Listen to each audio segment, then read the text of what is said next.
सबसे तेज जन की आवाज न्यूज में आपका स्वागत है। शिक्षक भर्ती को लेकर बड़ी खबर। केंद्र सरकार ने राज्यों को जारी किया दिशा निर्देश। देश भर के स्कूलों में 9,80,000 पद खाली, फिर भी राज्य सरकारें सरकारी स्कूलों में शिक्षक भर्ती करने में कर रही आनाकानी। जैसा कि मध्य प्रदेश में अतिथि शिक्षकों के भरोसे स्कूल चला रही है शिवराज सरकार, जबकि आज भी भारी संख्या में पात्र शिक्षक भर्ती 2018 के पात्र अभ्यर्थी संघर्षरत हैं और पद वृद्धि के लिए सरकार से मांग कर रहे हैं और सरकार हमेशा की तरह उनको लॉलीपॉप थमा रही है। आइए हम जानते हैं शिक्षक भर्ती पात्र अभ्यर्थी रविशंकर शास्त्री जी से, उनका क्या कुछ कहना है। राजदीप जी, आपको आपके न्यूज़ चैनल को मैं सबसे पहले धन्यवाद दूंगा क्योंकि आप हमारी आवाज़ लगातार उठा रहे हैं जी। इसके बाद सर्वप्रथम मैं ये कहना चाहूँगा कि 2018 से लेकर के आज दिनांक तक हम सब पात्र अभ्यर्थी दर की ठोकरें खाने को मजबूर हैं। सरकार है कि हमारी कोई सुन नहीं रही है।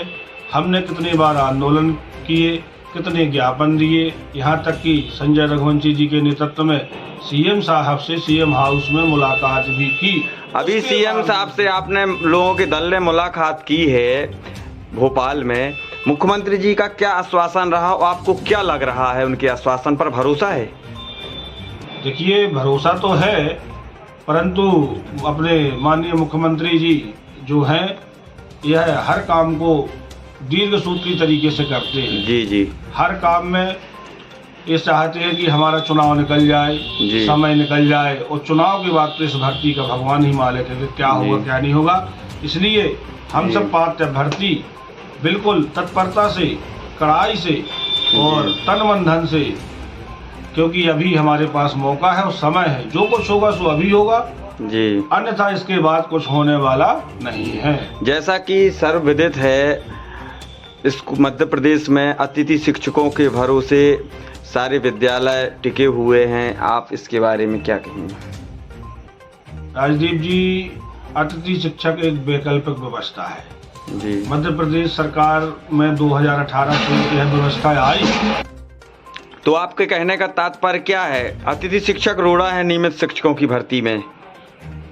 नहीं, ऐसा मैं नहीं कहूँगा, क्योंकि अतिथि शिक्षक व्यवस्था वह व्यवस्था है जिससे कि सरकार को फायदा है। सरकार लगातार उनका शोषण कर रही है, कम पैसे में बहुत सारे शिक्षक उन्हें उपलब्ध हो रहे हैं, इसलिए लगातार उनका शोषण सरकार कर रही है, इसलिए नियमित शिक्षकों की भर्ती नहीं कर रही है। इसमें किसी का दोष नहीं है, इसमें केवल सरकार का दोष है और इस व्यवस्था का दोष है।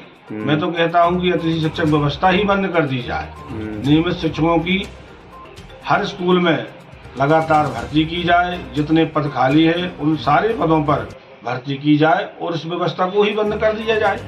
अभी केंद्र सरकार ने भी राज्यों को निर्देश दिए हैं कि देश भर के स्कूलों में 9,80,000 पद खाली है, फिर भी राज्य सरकारें स्कूलों में शिक्षकों की भर्ती करने में आनाकानी कर रही हैं। इस पर क्या कहना चाहते हैं? देखिए, मैं आपको बता दूं, सन 2012 से लेकर के जी आज 2023 है, लास्ट भर्ती शिक्षक भर्ती 2012 में संपन्न हुई थी। 10-12 वर्षों के लंबे इंतजार के बावजूद 2018 में भर्ती आई। उसके बावजूद भी सरकार ने नाम मात्र के पद निकाले ताकि हमको इसमें नियमित शिक्षकों की भर्ती ना करना पड़े, हमारी व्यवस्था अतिथि शिक्षकों के भरोसे ही चलती रहे। तो इस पर तो मैं लगातार प्रश्न खड़ा कर रहा हूं सरकार पे। सरकार की ही मंशा नहीं है कि शिक्षक विभाग में भर्ती हो जी और नियमित शिक्षकों की भर्ती हो जी। अब ऐसे में हम सब पात्र भर्तियों को जागरूक होना होगा और अपनी हक की लड़ाई को लड़ना होगा जी, क्योंकि सरकार तो भर्ती करना चाह ही नहीं रही है। चुनाव का समय है, क्योंकि कोई एक नेतृत्वकर्ता या आंदोलनकारी इस लड़ाई को नहीं जीत सकता, इसलिए हम सबको उनका साथ देना है।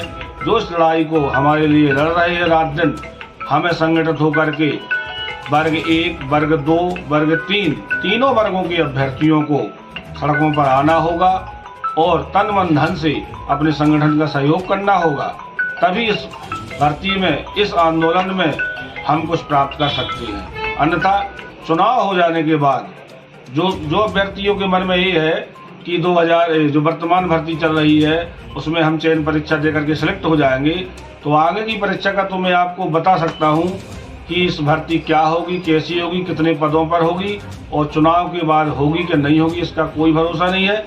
इसलिए 2018 पात्र भर्ती जो है वह पूरी ताकत के साथ मैदान में आए और इस लड़ाई को लड़े, क्योंकि उनके लिए अंतिम समय है। मुझे ही देख लीजिए आप, 40 वर्ष मेरी अवस्था हो गई, इसके बाद अब मेरा कोई चांस नहीं है। ऐसे कितने भाई हैं मध्य प्रदेश में जो ओवर एज हो चुके हैं, उनके पास अब कोई दूसरा विकल्प बचा नहीं है। तो उन सबको और हर युवा अभ्यर्थी को इस लड़ाई में आगे आना चाहिए और हर तरीके से नेतृत्वकर्ताओं का सहयोग करना चाहिए, ताकि इस लड़ाई को हम सरकार से जीत सके। जय हिंद, जय भारत।